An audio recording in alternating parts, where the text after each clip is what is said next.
ሰላም እንደምን ቆያችሁ ውድ የአንከር ዜና ቤተሰቦች፣ ሰላም ፍቅር ጤና ባላችሁበት ድረስ እያለን የሰዓቱን ዜና ይዘን ቀርበናል። በአሰብ ጉዳይ የተለያዩ አካላቶች የተለያዩ አስተያየቶችን እየሰጡ ይገኛሉ። በዛሬው ዕለት አቶ ጀዋር መሐመድ ከዚህ ጋር በተገናኘ አስገራሚ አስተያየት ሰጥቷል። አቶ ጀዋር መሐመድ እንዳሉት በአሁን ሰዓት ዶክተር አብይ ጦርነት ከፍቶ ኤርትራን የሚያሸንፍበት አቅምም ሆነ ዝግጅት የለውም ሲሉ ተደምጠዋል። በተጨማሪም የጦርነት ከፍቶ ለማሸነፍ የሚያስችል የመከላከያ አቅም፣ የማህበረሰብ ድጋፍና ዲፕሎማሲያዊ ድጋፍ የለውም ብለዋል። ፖለቲከኛው ጀዋር መሐመድ እንደ ስጋት ያነሱት ዶክተር አብይና ባልደረቦቹ የሚነዙት ፕሮፓጋንዳ ጦርነት ሊዋለድ ይችላል የሚል ነው። ይህ እንዲህ በማለት ገልጸውታል። ያኔ አዳማ ስማር በከረዩ የኦሮሞ ልጆች የሰማሁት አንደጋግም የምናገረው በባል አለ። እሱም ሴንቲን ወይም ከረዮቹ ተጎሪ ይሉታል፣ በማዋጉበት ቦታ አይዘምቱትም የሚል ነው።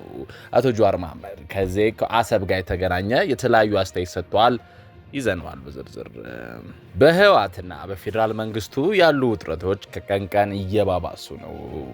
ከዚሁ ጋር በተገናኘ የቀድሞ መከላከያ ሰራዊት ጠቅላይ ኤታማዦር ሹም ጀነራል ሳሞራ የኑስ የሐሳብ ልዩነት የጦርነት ለመፍታት የሚደረግ ሩጫ መቆም አለበት ሲሉ ተናግረዋል። በትግራይ ክልል ውስጥ የሐሳብ ልዩነት ሲፈጠር በጦርነት ብቻ ለመፍታት የሚደረግ ሩጫ መቆም አለበት ሲል የቀድሞ የመከላከያ ሰራዊት ጠቅላይ ኤታማዦር ሹም አስነብቧል። ጀነራል ሳሞራ ለአዲስ ዘመን ጋዜጣ እንደተናገሩት ከዚህ ቀደም የተፈጸመው ከባድ ስህተት የትግራይን ህዝብ ዋጋ አስከፍሏል። አሁን የትግራይ ህዝብ ጦርነት በቃኝ ብሏል። በሆነ አጋጣሚ የጦርነት አዝማሚያ ቢፈጠር እንኳን ህዝቡ ይህን መደገፍ ሐሳብ እንደሌለውም ገልጸዋል። እንደ ጀነራል ሳሞራ ገለጻ ከዚህ ቀደም ችግሮችን በውይይት መፍታት ባለመቻሉ የተቀሰቀሰው ጦርነት የትግራይን ህዝብ ከባድ ጉዳት አድርሷል።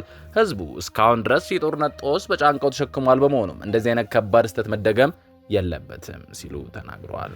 ከሰሞኑ በኦሮሚያ ክልል ከ25 በላይ ኦርቶዶክሳውያን ተመርጠው በተገደሉበት ጉንና መርቲ ወረዳ ትላንት ማለትም ጥቅምት 24 በመርቲ ወረዳ ልዩ ቦታ ጋዶ በሚባል አካባቢ ለደቦ እርሻ ስራ የወጡ ንጹሃን በሙሉ ታግተው 5 ወዲያው ሲገደሉ ቀሪዎቹ የደረሱበት እንዳልታወቀ የማዶኒስ ምንጮች ተገልጸዋል።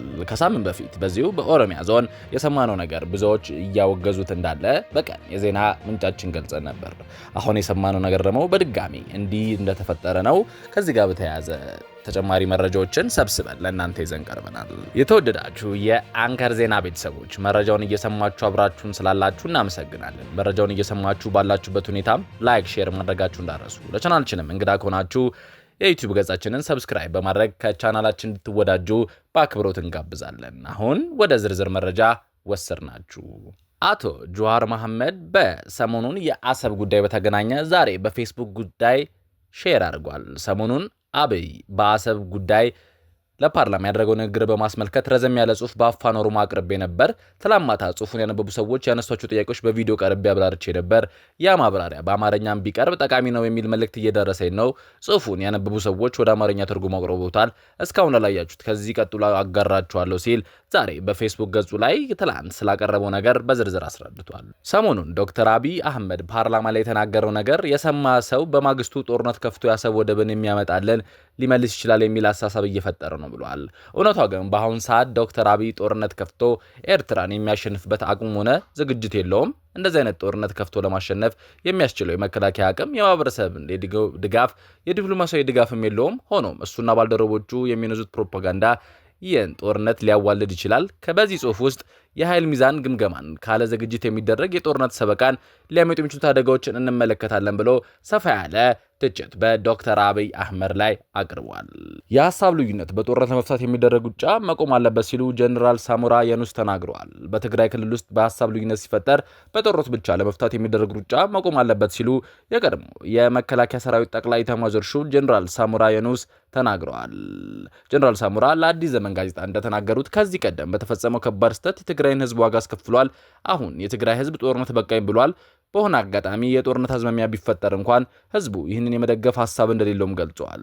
እንደ ጀነራል ሳሞራ ገለጻ ከዚህ ቀደም ችግሮችን በውይይት በመፍታት ባለመቻሉ የተቀሰቀሰው ጦርነት የትግራይ ህዝብ ከባድ ጉዳት ደርሶበታል። ህዝቡ እስካሁን ድረስ የጦርነት ጦስ በጫንቃው ተሸክሟል። በመሆኑም እንደዚህ አይነት ከባድ ስህተት መደገም የለበትም ብሏል። ጦርነት ብታሸንፍም ጣፋጭ ሆኖ አያውቅም ያሉት ጀነራሉ በክልሉ በርካታ ወጣት ህይወቱን አጥቷል። እናቶችም ዜጎቻችን በሐዘን ተጎድተዋል፣ ተቸግረዋልም። በመሆኑም በዚህ በተደጋጋሚ ውጊያ ውስጥ ሊማገድ አይገባም ሲሉ ተናግረዋል። በትግራይ ውስጥ ማንኛውም ችግር ወይ ሐሳብ ልዩነት ሲፈጠር በጦርነት ብቻ ለመፍታት የሚደረገው ሩጫ መቆም እንዳለበትና ልዩነቶች በሰላምና ሰላም ብቻ መፈታት እንዳለባቸው የሚል እምነት መጽናት እንደሚያስፈልግም አስገንዝቧል። በክልሉ የጦርነት ችግር ይመጣል ሲል ያልተጨበጠ ወሬ የሚለፈልፍ የጦር አደረጃጀቶች እየሰማሉ ያሉት ጀነራሉ የግል ሀሳባቸው ሊሆን ይችላል። እኔ የምለው ግን እውነት የህዝብ አገልጋይ ከሆኑ በትግራይ ክልል ያለውን የጸጥታ ችግር ለመፍታት መጀመሪያ ጉዳያቸው ሊያደርጉት ይገባል ሲሉ ተደምጠዋል። አሰብ በጉልበት ይመለሳል ሲሉ ጀነራል ባጫ ደበሌ በድጋሜ ተናግረዋል። አሰብ ላይ እንደ ፊኛ የተወጠረ ትኩሳት አንድ የመርፌ ሹል ጠቅ ካደረገው መላው ቀጠናው ሊጥለቀለቅ የሚችል ግጭት ሊፈጠር ይችላል የሚል ተፈርቷል። በእርግጥ በአሁኑ ሰዓት በሚጢጢዋ ወደብ ከተማ ላይ ያነጣጠረው ውጥረት ከሯል። ኢሳያስ ላለፉት 33 ዓመታት ዞር ብሎ ያላዩትን አሰብን አልሰጥም የሚል አቋማቸውን ሲያጸኑ፣ በአንጻሩ ኢትዮጵያን አሰብ በስተት ያጠሯት የራሴ ግዛት ነው ስትል ታሪክን ከትርክት እያጣቀሰች ነው።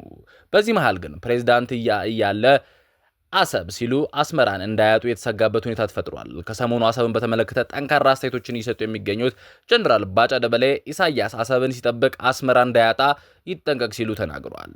ጀነራሉ ሻዕቢያ ደግ ከሆነና ኤርትራ ህዝብ አብራክ የወጣ ሰይጣን ሲሉ የገለጹ ሲሆን ኢትዮጵያ ላይ የፈጸመችውን አሻጥሮች በዝርዝር አንስተዋል። አሰብ የምንለው አሰብ የኢትዮጵያ ስለሆነች ነው ያሉት ጀነራሉ በተንኮልና በሸፍጥ አዲስ አበባና አስመራ ሆናችሁ ወስዳችሁብናል። ያኔ የተናገራችሁ የለም። አሁን ግን አሰብን የሚያስመልስ ኃይል ተነስቷል። ስልጣን ላይ ያለው የዚህ ትውልድ አካል ነው። በጠቅላላ ኢትዮጵያ ህዝብም በዚህ ተጓብቷል ብለዋል። ጥያቄው አሰብ የኛ ነው የሚል አይደለም፣ እንዴት ነው የምንመልሰው የሚለው ሲሉ የሚቀጥሉ ጀነራል ባጫ እንዲህ ሲሉ ያብራራሉ። ስለዚህ አዎ በጉልበት ነው የወሰዳችሁት፣ በጉልበት ለመመለስ አንሄድም። ይልቁንም ወደ ጉልበት ከሚኬድ ብንተባበር ይሻላል። ሻዕቢያ ያን ወርቅ በዚህ ባሮጌ የጥንት ዕቃዎች የተሞላ ሙዚየም የምትመስል ሀገር ውስጥ አጭቆ ጎብኚ የሌለው ሙዚየም አድርጎ መቆየት አይችልም ሲሉ ሻዕቢያን አስጠንቅቀዋል። ጀነራሉ በዚህ ቃለ መጠይቃቸው ላይ ሌላ ያነሱት ጉዳይ ሻዕቢያ በአሁን ሰዓት በኢትዮጵያ ውስጥ የፖለቲካ እያደረገ ያለው እንቅስቃሴ በተመለከተ ነው። ሻዕቢያ የውስጥ ኃይሎችን በማስታጠቅ እንዲያቆም የጠየቁ ሲሆን ይህ ካልሆነ ግን የጊዜ ጉዳይ ነው፣ ራሳችን እንከላከላለን ብለዋል። እንዴት እንደምንዋጋ ኤርትራም ያውቁናል ሲሉ አስፈራርተዋል። አሰብ የኛ ነው ስንል የኤርትራ መንግስት ሉዓላዊነታችን መዳፈር ነው ይላል ሲሉ ያስታወሱት ጀነራሉ ለኤርትራ መንግስት አንድ ጥያቄ አንስተዋል። እንዲህ በማለት እናንተ የኤርትራ ሉዓላዊነት እየጠበቃችሁ ነው? እርግጠኛ ናችሁ ወይ? የሰው አፍንጫ እየመታችሁ የኔን አትምታ አለ እንዴ? ኢትዮጵያ ውስጥ ገብታችሁ ስታበኩ ኢትዮጵያ ምንም አላለችም። የኢትዮጵያ ሉዓላዊነት ደፍራችሁ የእናንተ ሉዓላዊነት የት ነው ያለው? ኢትዮጵያ መንግስት በትዕግስት በተገቢው ተቀመጡበት ሲሉ ለሻዕቢያ ቀጠን ያለ ማስጠንቀቂያ ሰጥተዋል። የተወደዳችሁ ተመልካቾቻችን ለሰዓቱ የያዝነው ዜናዎች እኚህን ይመስላሉ። የዩቲዩብ ገጻችንን ሰብስክራይብ፣ ሼር፣ ላይክ በማድረግ አጋርነታችሁን አሳዩን። መልካም ጊዜ